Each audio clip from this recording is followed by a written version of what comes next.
നമസ്കാരം. കല്ലടിക്കോട് കരിമ്പ പഞ്ചായത്തിലെ ആറ്റില വെള്ളച്ചാട്ടത്തിന് താഴെ തരിപ്പപ്പതി മുണ്ടനാട് കരിമല മാവിൻചോടിന് സമീപം യുവാവിനെ കാണാതായി. അട്ടപ്പാടിയിൽ നിന്ന് തേനെടുക്കാനെത്തിയ സംഘത്തിലെ കരുവാര ഉന്നതിയിലെ മണികണ്ഠനെയാണ് കാണാതായത്. ഇദ്ദേഹത്തിന് 24 വയസ്സുണ്ട്. തിങ്കളാഴ്ച രാത്രി 8:30 സംഭവം നടക്കുന്നത്. മലയുടെ സമീപത്തെ സ്വകാര്യ തോട്ടത്തിൽ തേൻ ശേഖരിക്കാനായി 9 പേരാണ് ഞായറാഴ്ച എത്തിയത്.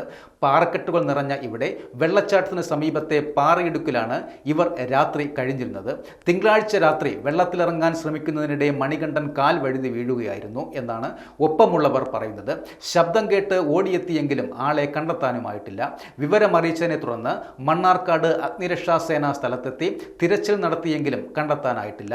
തുടർന്ന് പാലക്കാട്ട് നിന്ന് സ്കൂബ സംഘം തിരച്ചിൽ നടത്തി. യുവാവിന്റെ ചെരുപ്പ് വെള്ളത്തിൽ നിന്നും ടോർച്ച് സമീപത്തെ വെള്ളമുള്ള കുഴിയിൽ നിന്നും കണ്ടെത്തിയിട്ടുമുണ്ട്. 6 പേരടങ്ങുന്ന സ്കൂബ ടീം രാവിലെ 10 തുടങ്ങിയ തിരച്ചിൽ വൈകിട്ട് 4 അവസാനിപ്പിച്ചു. വെള്ളച്ചാട്ടം പതിക്കുന്ന പ്രധാന കുഴിയിൽ വലിയ ചുഴി ഉള്ളതിനാൽ തിരച്ചിൽ പ്രയാസവുമാണ്. സ്കൂബ അംഗങ്ങളായ സതീഷ്, വിനോദ്, സന്തോഷ്, രമേശ്, വികാസ്, അമൽ എന്നിവരാണ് തിരച്ചിൽ നടത്തിയത്. ബുധനാഴ്ചയും തിരച്ചിൽ തുടരും.